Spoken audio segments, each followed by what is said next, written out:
আসসালামু আলাইকুম। সকলকে শুভেচ্ছা জানিয়ে শুরু করছি। আমি ফারুক হোসেন।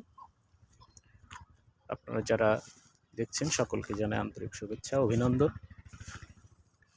আমি আজকে যে পোস্টটা করতে যাচ্ছি সেটা হচ্ছে শিরোনামহীন কথন ২। আসলে শিরোনামহীন বলার অর্থ গত ভিডিওতেও বলেছি।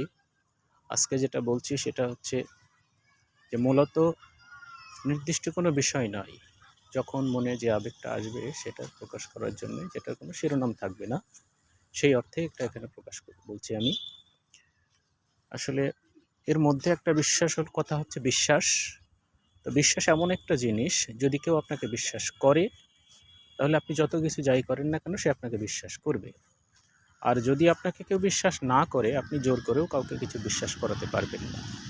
এই জন্যে কে বিশ্বাস করলো আর কে বিশ্বাস না করলো সেটা নিয়ে কখনো ভেঙে পড়া উচিত নয়, বরং আপনি আপনার জায়গা থেকে সেই কাজগুলো করে যান। যদি আপনি সেটা না করে থাকেন তাহলে কোনো সমস্যাই নাই।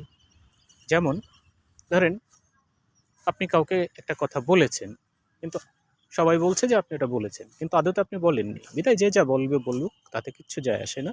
আপনি যদি না বলে থাকেন, আমি যদি না বলে থাকি তাহলে সেখানে কোনো সমস্যাই আসবে না। আসলেও সেটা সততার সাথে ওভারকাম করা যাবে। একটা উদাহরণ। আরেকটা উদাহরণ দেওয়া যেতে পারে। ধরে নিন আপনার আপনজন কেউ কোনো একটা কারণে আপনি সমস্যায় পড়েছেন।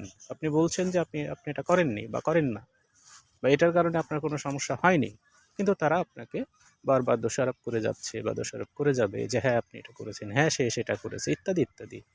কিন্তু আপনি যদি এটা না করে থাকেন তাহলে এটা নিয়ে বিচলিত হওয়ার কিছু নেই, কারণ আজকে সন্ধ্যা, কালকে সকাল আসবে ইনশাআল্লাহ।